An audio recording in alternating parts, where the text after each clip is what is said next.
Hallo allerseits und willkommen zum Baubericht über die Messerschmitt Me 262 A1A von Tamiya im Maßstab 1:48. Den Bausatz habe ich schon in einem früheren Video mal ausgepackt und im Detail vorgestellt. Den Link dazu findet ihr hier. Mein Plan sieht vor, das Flugzeug so zu bauen, wie es hier auf der Schachtel abgebildet ist. Das ist das Flugzeug von Oberfähnrich Hans-Guido Muttke, wo eben stationiert war in Fürstenfeldbruck im April 1945. Wird sicher nicht ganz einfach, die Tarnung da aufzusprühen, aber ja, das ist ein Problem, mit dem ich mich später befasse. Zunächst mal müssen wir das Teil bauen. Dann legen wir doch mal los.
So, bis hierhin gestaltet sich der Bau schon mal sehr einfach. Alle Teile passen hervorragend. Tamiya eben. Muss man nicht mehr dazu sagen. Bei dem Nasenteil vorne, das besteht ja aus Metall. Da kommen ein paar Plastikteile ran, zum Beispiel hier vorne die Bewaffnung oder auch das Bugfahrwerk. Da muss man halt Sekundenkleber verwenden. Wird aber bombenfest. Wir müssen auch dann keine Gewichte mehr in die Nase schmeißen. Das sollte ausreichen, damit wir da keinen Tailsitter bekommen. So, bevor ich jetzt aber hier das Cockpit bemal, möchte ich das mit meiner bewährten Methode vorher schon einbauen. Allerdings nur auf einer Hälfte des Rumpfes. Hat sich für mich einfach bewährt. Manch einer wird jetzt hergehen und wird es so gleich bemalen. Ich bevorzuge da eher größere Sektionen auf einmal zu machen. Deswegen klebe ich jetzt mal das Cockpit und hier das Frontstück hier auf einer Seite an und werde dann mit ein bisschen Klebeband die zweite Rumpfhälfte hier befestigen, damit es dann in der richtigen Position schon mal trocknet. Und dann später können wir das abnehmen und können dann bequem den Innenraum lackieren. Soweit der Plan. Schauen wir mal, ob es funktioniert.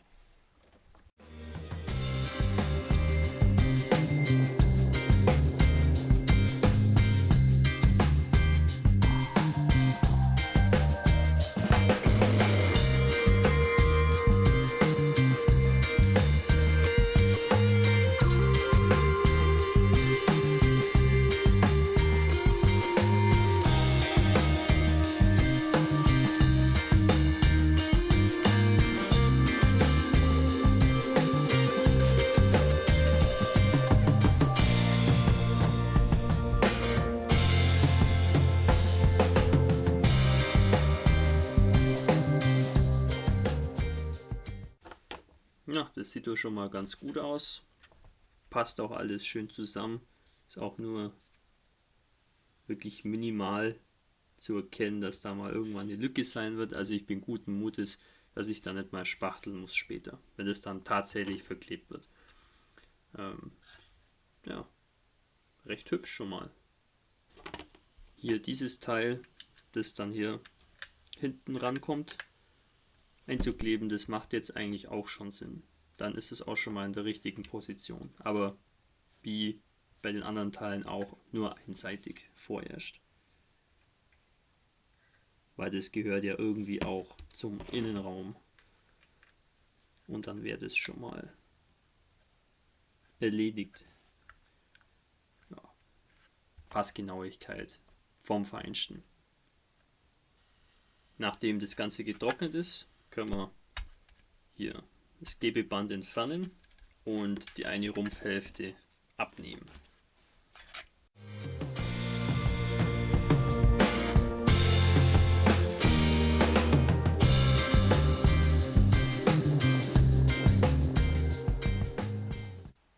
Ja, das hat doch ganz gut funktioniert. Man kommt noch überall ran, aber es ist auch schon viel an Ort und Stelle. Ich persönlich bin jemand, ich baue immer möglichst große Sektionen, bevor es zur Bemalung kommt.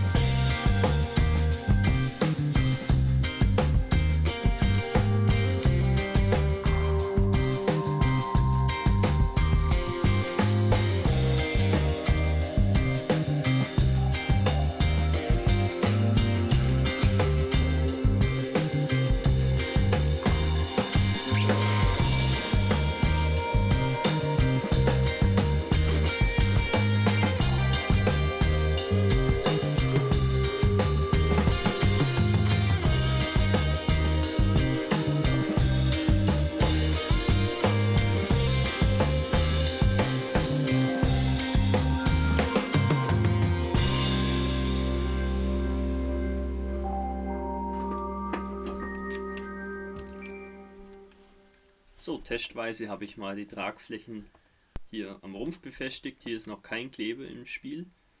Ist recht interessant, weil ja, sozusagen die zwei Rumpfhälften von den Tragflächen zusammengehalten werden.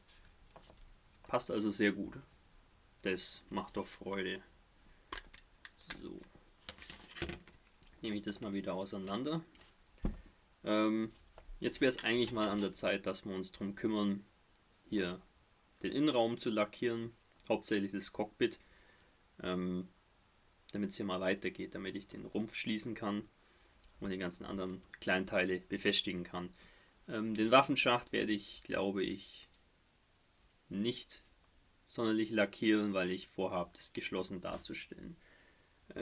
Die Option mit dem geöffneten Waffenschacht ist sehr interessant, ruiniert allerdings die elegante Form vom Flugzeug. Deswegen werde ich da die geschlossene Version wählen. Sagt mir eigentlich mehr zu. Jetzt kann ich den Innenraum mal lackieren. Da fangen wir mal mit einer Grundierung an, in dem Fall mit Revell Matt 9 Anthrazit, also einer schwarzen Farbe. Hier die beiden Rumpfhälften und ich werde auch hier den Fahrwerksschacht mal mitgrundieren. Ich weiß nämlich nicht, inwieweit ich da später noch schön hinkomme. Normalerweise ist mit der Airbrush kein Problem, aber sicher ist sicher. Es ist ja nichts verloren.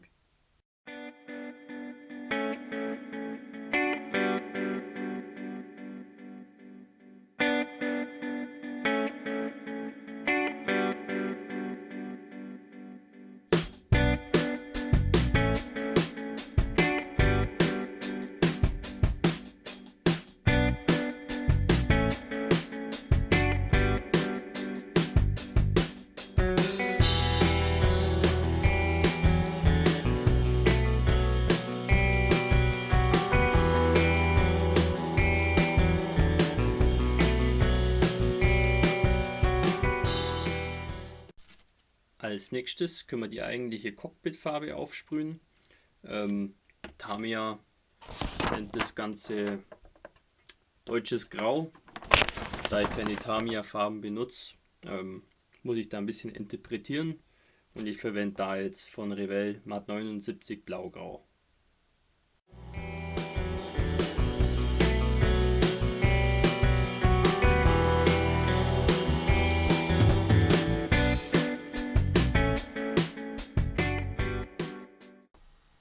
Anschließend kann mit der Detailbemalung des Cockpits begonnen werden. Das ist jetzt ein bisschen blöd zum Filmen, aber ich zeige euch da mal ein paar Aufnahmen von.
damit wäre das Cockpit soweit mal lackiert und auch mit Abziehbildern ausgestattet.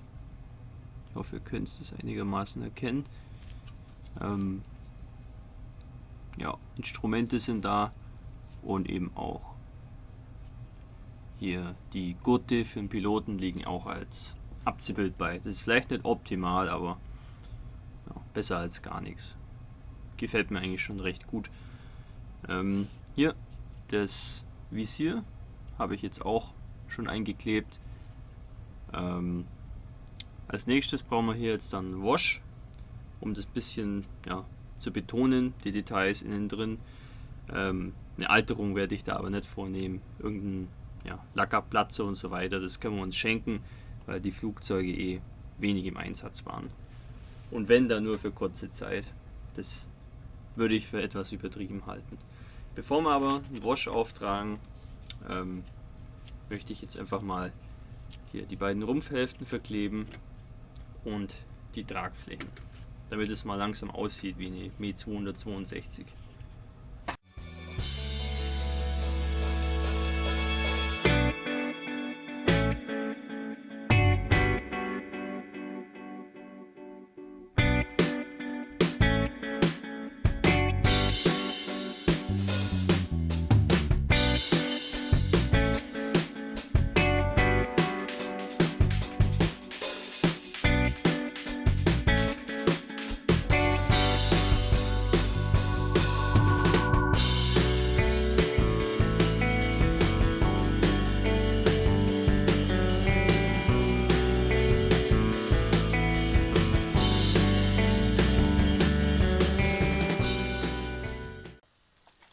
Also es ist schon echt traumhaft, wie da die Teile zusammenpassen.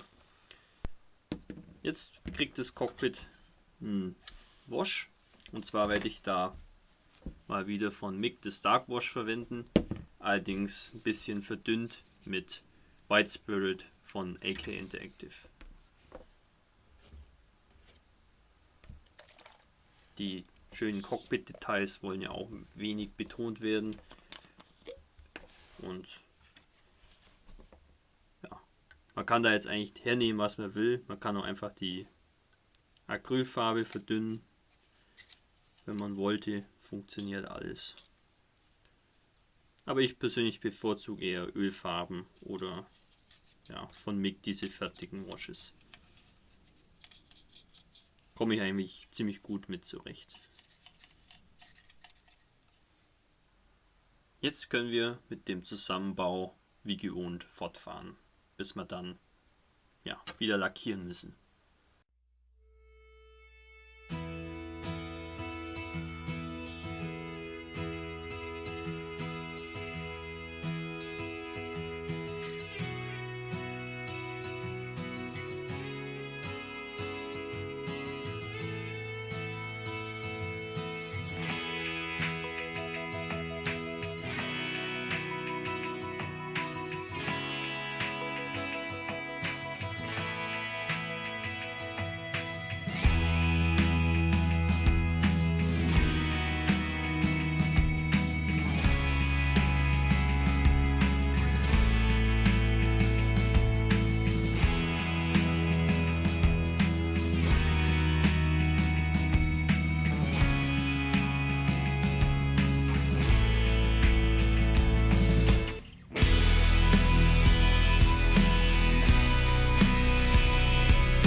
Der weitere Zusammenbau verlief absolut problemlos. Die Teile passen einfach hervorragend. Und Spachteln und so hat sich eigentlich auch erübrigt. Zum Beispiel die beiden Rumpfhälften. Diese feine Linie, um die zu beseitigen, hat es eigentlich gereicht. Vorsichtig mit so einer kleinen Schleiflatte darüber zu fahren. Und dann nochmal ganz vorsichtig mit Kleber einmal das drüber zu ziehen. Und dann sieht es eigentlich schon sehr gut aus. Die ganzen Reifen und so habe ich jetzt hier mal auf Zahnstocher gesteckt, damit man die später besser lackieren kann. Und die Cockpithauben habe ich mit einem bewährten Tamiya-Tape abgeklebt. Und hier vorne das vordere Teil, das habe ich mit Hambroll Maskol abgedeckt, weil die Form fand ich ein bisschen schwierig zum Zuschneiden. Allgemein kann ich sagen, ich bin doch eher jemand, der sowas ziemlich hasst, diese ganze Abkleberei. Aber bei Flugzeugen kommt man da nicht drum rum. Hier innen dieses Glasvisier, ihr könnt es sehen, das habe ich schon abgeklebt und lackiert mit der Innenraumfarbe. Einfach mit derselben Methode. So, und das möchte ich jetzt mal einkleben und anschließend kleben wir auch gleich die ganzen anderen Cockpit-Teile, ganze Cockpit-Kanzel und so ran.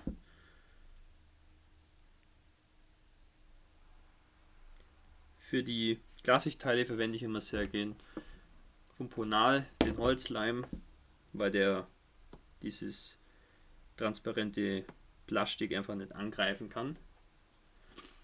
Und es ist oft ein Problem, dass man dann eventuell so Nebelschleier hat, weil eben durch die Lösungsmittel das ein bisschen beschlagen kann.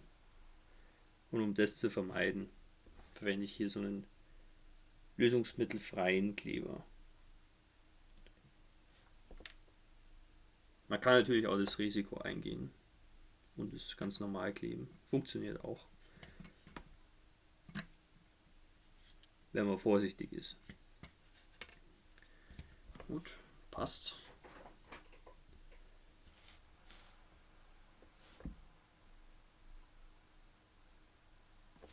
Hier noch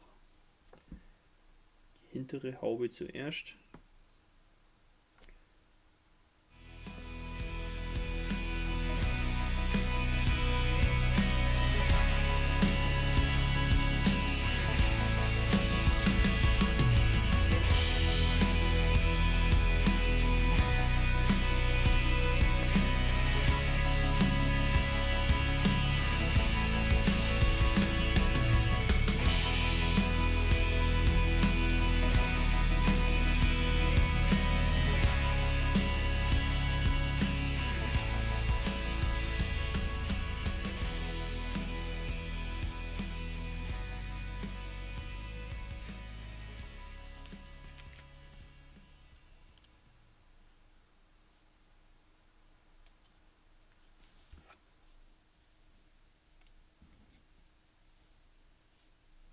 Alles klar.